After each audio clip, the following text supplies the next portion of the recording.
Assalamualaikum dan salam sejahtera. Nama saya Zaid Irfan bin Zulkarnain. Nombor metrik saya 10 DPM 23F1049. Assalamualaikum dan selamat sejahtera. Nama saya Nofara Liana binti Fadilah Suhaimi. Nombor metrik saya 10 DPM 23F1078. Hai, Assalamualaikum. Nama saya Nafatin Aisyah binti Muhammad Sobri. Nombor metrik saya 10 DPM 23F1080. Hai, nama saya Safir Wardah binti Zuraidi. Nombor metrik saya 10 DPM 23F1068. Assalamualaikum dan salam sejahtera. Hari ini saya akan mengupas beberapa faktor atau punca yang dalam isu teknologi maklumat dan komunikasi dalam sektor pendidikan. Yang pertama ialah dari segi kos, yang seperti kita ketahui teknologi pada zaman kini menelan kos yang sangat tinggi. Ini sedikit sebanyak membebankan beberapa individu dan juga sebuah keluarga. Tidak lupa juga institusi pembelajaran yang bertempatan rendah. Untuk faktor yang kedua atau punca yang kedua ialah merupakan kekurangan infrastruktur. Seperti yang kita ketahui, kebanyakan institusi di Malaysia mempunyai masalah yang sama, iaitu kekurangan infrastruktur teknologi, yang di mana infrastruktur teknologi ini menelan kos yang tinggi seperti yang saya ulaskan tadi, yang di mana serta dengan institusi mempunyai masalah dari pencapaian internet yang kurang, kekurangan peranti digital dan juga kekurangan tenaga pengajar yang berkemahiran dalam penggunaan teknologi. Untuk faktor yang ketiga ialah jurang digital. Seperti yang kita ketahui, terdapat juga segelintir atau sesetengah individu yang menetap di kawasan pedalaman. Ini sedikit sebanyak menyukarkan individu atau pelajar yang menetap di kawasan pedalaman untuk mendapatkan pencapaian internet yang sangat bagus. Mereka juga susah untuk akses kepada peranti-peranti digital, tidak seperti pelajar-pelajar yang menetap di dalam bandar. Oleh itu, ianya merupakan salah satu faktor yang yang boleh kita katakan banyak diulas pada masa kini. Okey, dari ulasan saya sebentar tadi, kita dapati yang terdapat banyak faktor dan juga punca yang menyumbang kepada isu teknologi maklumat dan komunikasi dalam sektor pendidikan di Malaysia. Oleh itu, bersama-samalah kita cakna akan isu ini dan bersama-samalah kita memanteras atau menyelesaikan punca-punca dan masalah ini. Hari ini saya akan menerangkan beberapa impak TMK dalam negara dan masyarakat negara kita. Teknologi maklumat dan komunikasi TMK memainkan peranan yang penting di dalam negara kita untuk meningkatkan kualiti pembelajaran. Berikut adalah beberapa impak TMK di dalam negara serta impak kepada masyarakat di negara kita. Yang pertama ialah TMK memberikan akses kepada sumber pembelajaran di Malaysia. TMK membolehkan pelajar dan pendidik untuk mengakses pelbagai sumber pembelajaran seperti buku teks digital, video pengajaran dan buku elektronik untuk membentuk video pembelajaran yang interaktif. Hal ini dapat memperluaskan pengetahuan mereka. Ini sekaligus dapat meningkatkan sektor pengetahuan pendidikan supaya sektor pendidikan di dalam negara kita seiring dengan negara maju di luar sana. Yang kedua ialah pembelajaran sepanjang hayat. Dengan adanya kursus dan dalam talian dan webinar, masyarakat dapat terus belajar dan meningkatkan kemahiran mereka tanpa had waktu dan lokasi. Ini dapat membantu untuk meningkatkan tahap pendidikan secara keseluruhan. Yang ketiga ialah pengajaran yang lebih interaktif. Teknologi dan alat pembelajaran berbentuk komputer dan aplikasi memudahkan pengajaran yang lebih menarik dan interaktif untuk pelajar dan serta tenaga pelajar. Ini membantu untuk menarik minat dan meningkatkan pemahaman mereka terhadap subjek yang dipelajari oleh pelajar. Yang terakhir ialah pengurangan jurang pendidikan.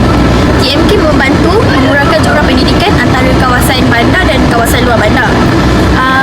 Program pendidikan dan luar bandar dan juga dalam bandar juga dapat dihadkan supaya tiada jurang dalam pembelajaran.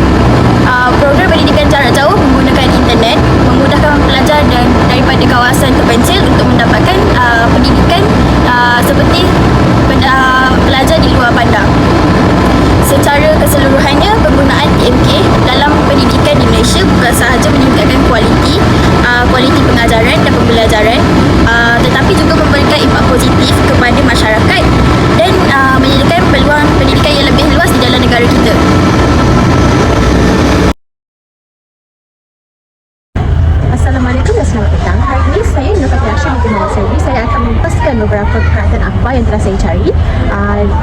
berkaitan dengan masa depan pendidikan di Malaysia, iaitu Revolusi Industri 4.0, manfaat teknologi maklumat dan komunikasi TMK dalam pendidikan di Malaysia.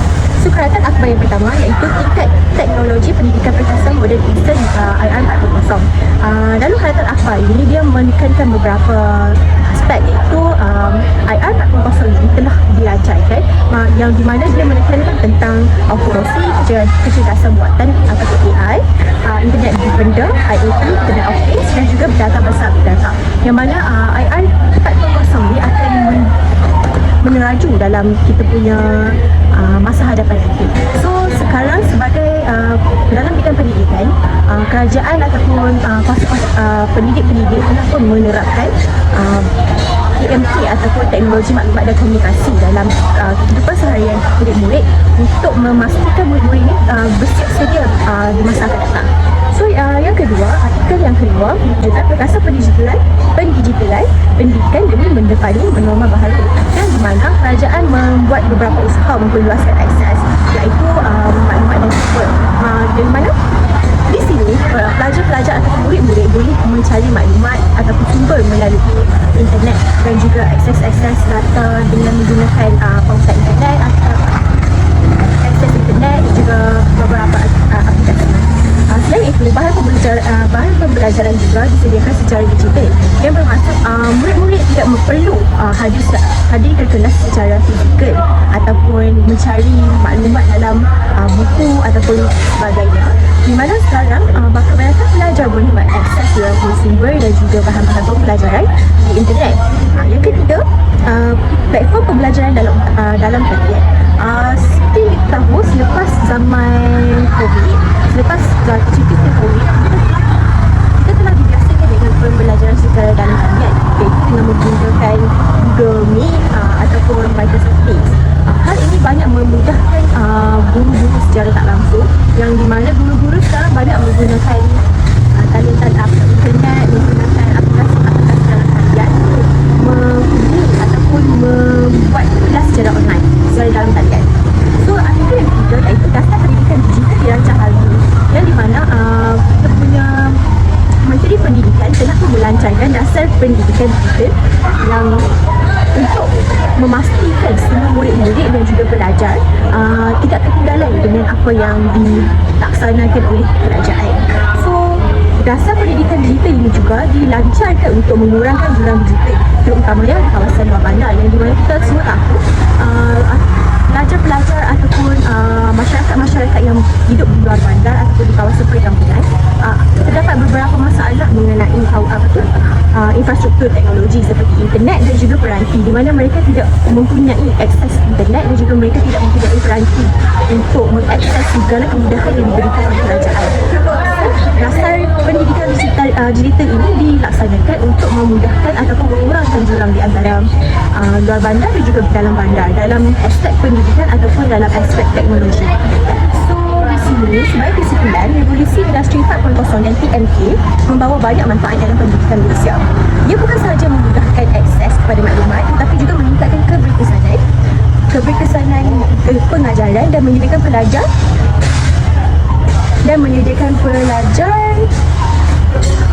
dengan kemahiran abad ke-21 yang betul. Untuk mencapai potensi penuh, kerjasama antara kerajaan, sekolah dan juga komuniti sangat diperlukan bagi memastikan semua pelajar dapat meraih manfaat dari teknologi. Sekian, itu sahaja daripada saya. Terima kasih.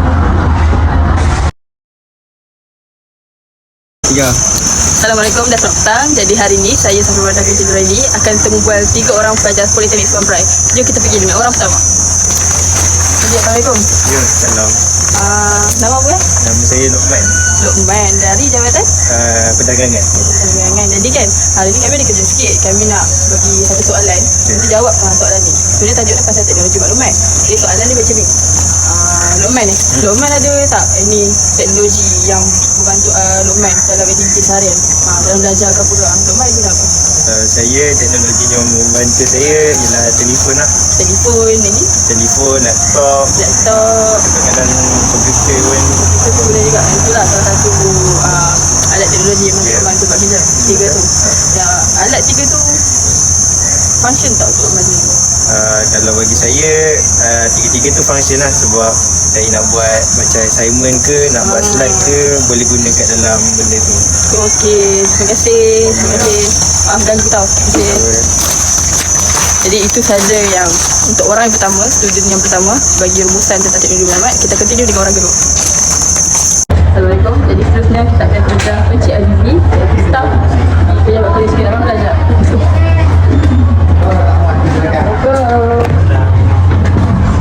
Assalamualaikum Cik Azizi. Ganggu tak? Ini kami ada soalan sikit, kami ada sesi buat folio ada. Jadi nak ada soalan nak sikit dalam tanya. Boleh tak? Okey, Cik Azizi ada tak guna tulisan ataupun aplikasi pendidikan yang biasa digunakan untuk bantu dalam sesi pembelajaran? Tak kisah apa. Okey, dapat masa sekarang saya menggunakan gambar lah. Gambar. Saya kerja banyak editing, buat poster atau semua dengan yang buat sampel ke. Saya menggunakan gambar lah sebab gambar bagi saya mudah lah nak cari cari tools dia tu mudah orang cakap nak cari template kita nak buat menu makanan kan. So kita just tulis je menu makanan, dia akan tulang lah. Kita pilih kita dia akan tulang banyak lah. Jadi so kita ambil daripada idea orang ni kita cuma adjust sikit lah dengan idea kita. So kita dapat inherit tu, so kita tak gaduh nak kena banyak fikir lah, nak cari dalam Google ke apa kan. So dalam gambar tu kita cari lah kalau kita nak edit poster pemilihan pemain, kita tulis selection dia akan tulang lah banyak. Faham? Maksudnya dekat sini Canva salah satu aplikasi yang Cik Azizi guna lah. Ya, betul. Maksudnya dekat sini teknologi sangat bantu Cik Azizi untuk buat apa je pekerjaan dekat Sangat sini. membantu, betul, sangat membantu. Sebab daripada kita nak menggunakan kalangan sekarang ni dia sikit-sikit je. Okey. Terima kasih Cik Azizi. Soalan kami nak tanya masih banyak. Terima kasih. Assalamualaikum dan selamat petang. Jadi hari ini kita teruskan dengan kandidat yang terakhir. Jadi kita akan jumpa dengan ketua DPM iaitu Wan Asliza. Kita teruskan. Kita tercapat Wan Asliza. Assalamualaikum Puan. Salam Puan, boleh tak? Kami bantu Puan tak? Boleh. Saya nak buat sikit kerja lah. Saya nak tanya Puan tentang application. Puan tak lagi bunyi macam ni. Semua tentang teknologi. Boleh ke Nafis? Awak boleh komentar. Soalan ni macam ni. Saya nak tahu ada ide teknologi maklumat dan komunikasi tu membantu Puan tak dalam aktiviti harian tu? Oh, sangat membantu sebab saya buat semuanya berdasarkan teknologi lah. Maksudnya contohnya lah, kalau saya sebagai pekerja di sini, saya kena clock in pun kena pakai apps. Okay, and then saya nak buat bahan-bahan untuk saya belajar, bahan-bahan untuk saya bermesyuarat dan semuanya saya kena pakai teknologi. Itu menggunakan saya punya desktop, laptop, sometimes my tablet, okay, and then I have to record my schedule dekat segi handphone, guna for example like Google Calendar, macam-macam lah, especially for scheduling, or planning, or doing documents, semua tu perlukan teknologi lah. Kalau tak ada teknologi saya rasa susah lah, especially sekarang dah seronok pakai AI. Tanpa AI rasa dah lagi susah. Sekarang ni dengan AI tu rasa senang sikit lah. Okey, pada Puan, teknologi ni bantu Puan tak? Oh, sangat-sangat membantu. Sangat-sangat membantu. Okey Puan, terima kasih. Terima kasih Puan. Oh, tak apa. Salam. Assalamualaikum. Setelah selesai sesi temu bual sebentar tadi, kita dapat tahu secara kesimpulannya di sini, teknologi maklumat dan komunikasi telah memberikan kepentingan kepada pelajar-pelajar dalam sektor pendidikan di Malaysia dan sedikit sebanyak telah membantu pelajar dalam mengikuti sesi pembelajaran terkini.